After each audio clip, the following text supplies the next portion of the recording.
બનાસકાંઠા જિલ્લાના વિભાજન સામે ધાનેરામાં વિરોધ પ્રદર્શન કરવામાં આવ્યું, જે દરમિયાન જિલ્લા કોંગ્રેસ કાર્યકર પ્રમુખ ડામરાજી રાજગોરે જનસભા ગજવી. તેઓએ ધાનેરાનું વાવ થરાદમાં વિભાજન થતા અટકવું જોઈએ તેવી માંગ કરી.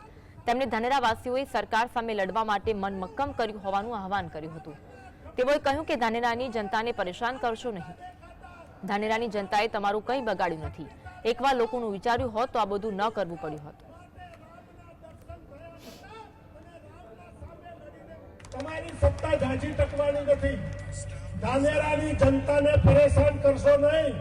ધાનેરાની જનતાએ તમારું કશું બગાડ્યું નથી. અમારા તાલુકાને વાવ થરાદમાં મૂકો તો મારા સામાજિક ભવનો, મારા રાજકીય તાણાવાળા, મારા સામાજિક તાણાવાળા, મારા શૈક્ષણિક તાણાવાળા, મારા આરોગ્યના સંબંધો અને મારા વંશ વારસોનું ભવિષ્ય